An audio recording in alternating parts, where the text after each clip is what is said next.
Welcome to the deep dive. It's always amazing how the best insights often come from blending different worlds, isn't it? Ancient wisdom, modern business thinking, even just watching everyday life unfold. And today we're doing just that. We're taking a deep dive into a mix of sources, all asking one big question. What does it actually take to be a leader who helps other people grow? We've got Stoics, we've got Peter Drucker, even a former U.S. president in the mix. Yeah, our goal here is really to unpack these different threads, see where they connect sometimes in surprising ways, and pull out things, practical stuff you can use.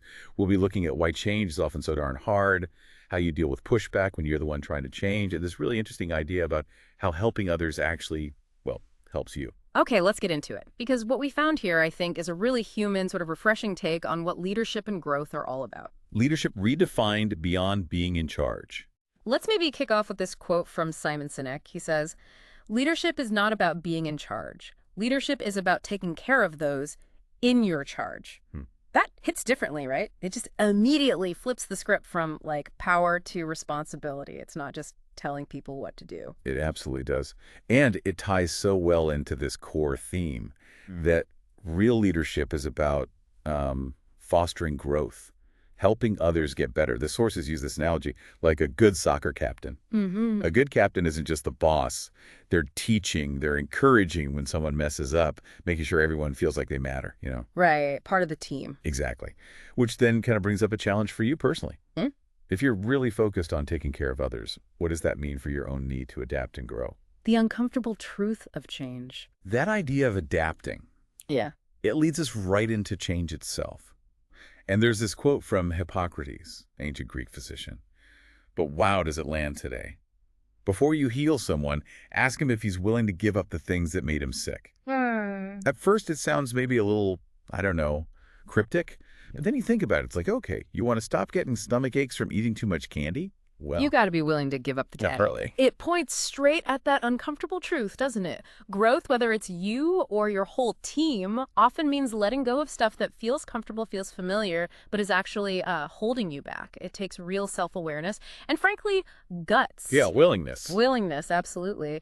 And this ties into what Peter Drucker, the management guru, observed. He said that these big market structures, industry norms, they look solid, but they can be surprisingly fragile. They can just crumble. But the people inside often think they'll last forever. They get complacent, maybe a bit arrogant, and they just dismiss the new thing coming along. The post office paradox. When comfort becomes vulnerability. And Drucker had this perfect example, didn't he? The U.S. Post Office, I mean, for years and years, they were mail delivery, total comfort zone. But then things changed. People needed documents, packages fast. And suddenly you had UPS, FedEx showing up. Right, and here's where it gets really instructive. The post office, initially, they kind of scoffed at them, saw them as small fry, maybe even unprofessional. Yeah, that's not real mail. Exactly. Yeah. And even as these newcomers started eating their lunch, taking more and more business, the post office just seemed stuck. They couldn't really mount an effective response. And Drucker nailed the reason why. They stopped asking that fundamental question. What business are we actually in? They got obsessed with the sorting, the delivery routes, and lost sight of the what.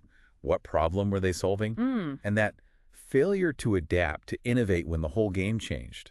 That's what turned their comfortable position into, well, a huge weakness. It's such a clear picture of how comfort can actually be dangerous. So, okay, let's pivot.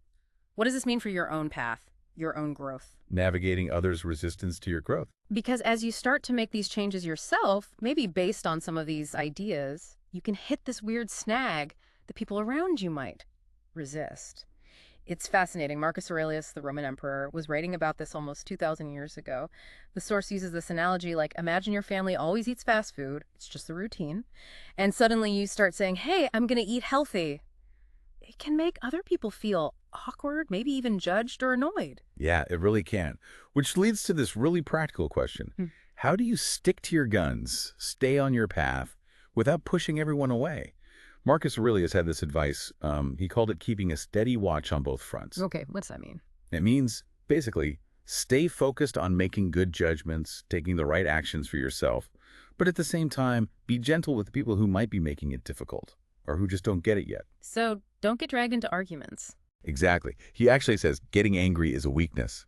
Just like giving up on your goal is a weakness. Yeah. So, don't abandon your path, but also try not to abandon the people. Yeah. They might just be where you were a little while ago. Be patient. The unexpected connection between helping others and self-worth. Okay, now let's connect something else that really jumped out from the sources. This idea that, quote, what we do for others has a direct impact on how we feel about ourselves. Mm. You know that feeling, right? Like when you help a friend figure out a tough homework problem, or you share your lunch with someone who forgot theirs, that little boost you get. Mm-hmm. It's not just about being nice. It's actually like validating your own sense of value. It's incredibly powerful when you link that back to leadership. Think about Sinek's idea again, taking care of those in your charge. When you genuinely invest in helping your team members grow, empowering them, you're not just leading them better. Right. You're also building your own self-esteem, your own sense of competence and worth. It's this positive feedback loop. And people naturally gravitate towards leaders who build them up, don't they? Yeah, absolutely. You want to follow someone who makes you feel capable. The path of improvement? Embracing errors and finding the right answer. Okay, another really crucial piece here is this. Awareness of errors is essential to improvement. Sounds simple, maybe even obvious. But it's often the hardest part. It really is. Like learning to ride a bike, if you keep falling off, you have to actually notice why you're falling to stop doing it. You can't just keep blaming the bike. And that takes us right back to the post office, doesn't it? Their big failure was not seeing or maybe not admitting their errors, their missed chances. Learning from mistakes isn't just, a nice to have. It's fundamental for you, for a company, for anyone trying to get better. So admitting when you messed up is step one. A huge step one. And then actually analyzing it, learning from it. And speaking of finding better ways, President Kennedy had this line, even though it was political, it applies broadly. Let us not seek the Republican answer or the Democratic answer, but the right answer. Interesting. How does that fit in? Well, think about it beyond politics. It's about getting past rigid categories or fixed viewpoints. This is how we've always done it, or that's their idea, so it must be bad. It's about searching for what actually works. Okay. The source actually calls this being conservatively progressive and progressively conservative. It sounds like a contradiction, but it's about being open to good new ideas. Right, more aggressive. But also holding on to what's genuinely valuable from the past, not just throwing everything out. It's not about being stuck in the mud or chasing every shiny new thing. It's about finding that effective balance. The big picture principles for your journey as a growing leader. Okay, so we've covered a lot of ground here, from ancient Greece to modern management. What are the big takeaways for you listening right now? It feels like a clear set of principles emerged. Yeah, I think so. First, this idea that leadership is really about service, helping others succeed, not just being the boss. Like a good teacher wanting everyone to pass. Okay, what else? Second, you've got to be willing to change yourself, even when it's uncomfortable, to let go of those old habits. Like Hippocrates said, remember UPS and FedEx seeing the need the post office missed. Right. And third, be patient with people who resist your changes. Marcus Aurelius' point. They might be scared or confused. Stay gentle, but stay committed to your own growth. okay, number 4. Helping others feels good for a reason. It builds your own self-worth. It makes you the kind of person people naturally want to follow. Yeah, that connection is powerful. And finally, Always be willing to learn from mistakes. Your own, your team's. That awareness is absolutely key to getting better. As Thomas Wilder apparently noted, every dawn is a chance to start fresh, learn from yesterday's stumbles. Out. Ralph Waldo Emerson put it beautifully. It's not the length of life, but the depth of life. It really sums up this whole idea, doesn't it? It's about how much you learn, how much you grow, and critically, how much you help others grow along the way. So maybe a practical thing to take away is Drucker's question. What is our business? Ask yourself that regularly, but in your own life. Frame it as, how can I actually help the people around me right now? That's a great reframe. And, find the courage to change when change is needed. Yeah. But balance that with patience for others. These aren't just historical ideas from Hippocrates or Marcus Aurelius or JFK. They're like daily invitations to lead more thoughtfully. Yeah. And I love that Vince Lombardi quote, winning isn't everything, but the will to win is everything. If you apply that to leadership, it's the will to help others succeed, the will to keep improving yourself. That's paramount. Keep that fire burning. Absolutely. And maybe the most important thing to leave you with is this. Becoming a great leader, or even just a better version of yourself, isn't about suddenly being perfect or having all the answers. Right. It's really about the ongoing stuff.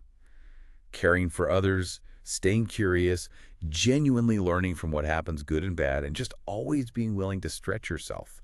And those are things you can literally start practicing today, right now. So, what stands out most to you from our deep dive today? Is there one idea, one question, maybe one small action step you're thinking about? We really hope you'll take these ideas, mull them over, and make them your own. Thanks so much for joining us for this deep dive.